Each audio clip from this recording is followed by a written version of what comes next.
আসসালামু আলাইকুম রহমতুল্লাহি ওয়া বারাকাতুহু। বন্ধুরা, আপনাদের জন্য আজকে একটি নতুন ভিডিও নিয়ে আসলাম। এটা শুনে আপনারা সবাই খুশি হবেন যে আমি আমার খামারে ঢুকতেই আজকে নতুন কিছু দেখতে পাচ্ছিলাম। আমি শুরুতেই মুরগিগুলো দেখতেছিলাম যে ওরা খুব ছোটাছুটি করতেছে এবং এখানে দুইটা ডিম রয়েছে। এরপরে আমি দেখলাম যে আমার বাজিগার পাখিগুলো কেমন আছে। তো বাজিগার পাখিগুলো দেখলাম যে না, মাশাআল্লাহ ওরাও সব ভালো আছে, কিন্তু ব্যাকগ্রাউন্ড হচ্ছে ওরা ডিম দিচ্ছে না। এটা হচ্ছে একটা খারাপ দিক, কিন্তু ওরা খুবই চঞ্চল আছে। এরপরে আমি খামারে ঢুকতেই আমি লক্ষ্য করলাম যে নতুন একটা পাখি উড়ে বেড়াচ্ছে। তো আমি বুঝতে পারিনি যে ওটা কিসের বাচ্চা। এরপরে দেখলাম যে আমি যেখানে 4টে ডিম রেখে গেছিলাম সেখানে একটি বাচ্চা ফুটছে, এবং এই পাশে আমি নিজে যে 3টা ডিম সরায় রেখেছিলাম 3টা ডিমই আছে, এবং এই পাশে আমি আরও 3টা বাচ্চা রেখে গিয়েছিলাম। কালকে ফুটছিল 4টা বাচ্চা, একটা বাচ্চা মারা গেছে এবং 3টা রেখে গেছিলাম। তো সেখান থেকে দেখলাম যে একটা বাচ্চা মারা গেছে। এটা আমার জন্য একটু খারাপ খবর। এরপরে আমি দেখলাম যে কিসের বাচ্চা হতে পারে, সেই জন্য আমি চঙ্গ দিয়ে উপরে উঠলাম। উপরে উঠে দেখি যে প্রিন্স জাভা যে পাখিটা ছিল সেই পাখিতে 2টা বাচ্চা করছে।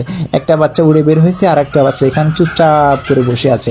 তো আমি এটা দেখে খুবই খুশি। আমি জানিও না যে এখানে ওরা ডিম পারছে, এমনি দেখছিলাম যে ওরা বন টানতেছে।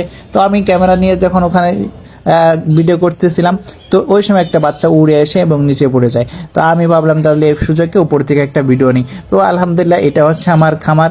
এই ছোট্ট খামারটা আপনাদের কাছে কেমন লাগে এবং আপনারা আমাদেরকে জানিয়ে যাবেন। উপর থেকে ভিডিও করা হয় না, এইভাবে উপরে উঠতে আমারও কষ্ট হয়, এবং নিচে এসে বাচ্চাটা ধরার জন্য চেষ্টা করতেছিলাম, কোনোভাবেই ধরতে পারতেছিলাম না। এবং দেখেন কত সুন্দর কিউট বাচ্চাটি দেখতে দেখা যাচ্ছে, কিন্তু আমি হাতে নিতে পারতেছিলাম না, ও ধরতেই পারিনি কোনোভাবে। এবং দেখলাম যে বাচ্চাটা ওদের বাসায় যাওয়ার জন্য লাফালাফি করতেছে। মা এবং তার বাবা দুই পাশে বসে আছে, এবং আরেকটি বাচ্চা উড়াউড়ি করতেছে।